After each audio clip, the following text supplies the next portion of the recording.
Nous sommes au Centre national de lutte contre le cancer de Niamey et en ce dimanche matin, un visiteur particulier attire notre attention. Ibrahima Moubarak n'est ni médecin, ni pensionnaire de l'établissement qu'il connaît pourtant très bien. Ce jeune homme de 24 ans vient ici 2 fois par semaine rendre visite aux malades du cancer. Un mot doux, un encouragement pour les patients et pour leurs parents. Il y a seulement quelques années, Ibrahima était à leur place. Moi, j'ai vécu le cancer et c'est le soutien psychologique, moral qui m'a permis d'avoir le courage, l'espoir de continuer et de battre jusqu'à la guérison. Et c'est pour ça que je suis là pour les soutenir. Son combat contre le cancer, Ibrahima l'a entamé dès l'âge de 8 ans.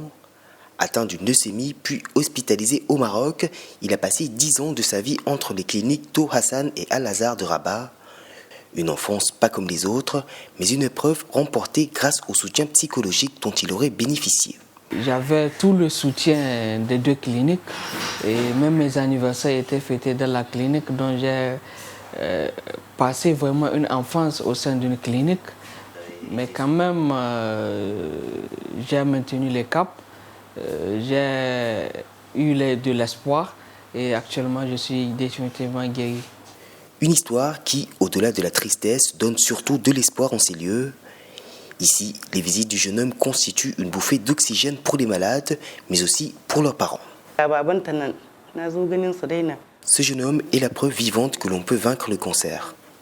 C'est une maladie très difficile à supporter et on peut très vite se résigner. Le voir ainsi me donne beaucoup de courage, ainsi qu'à mon fils.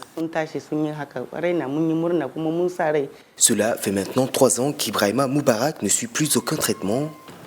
Le jeune homme a depuis écrit un livre intitulé « Les estampilles du destin » dans lequel il raconte son combat contre la leucémie.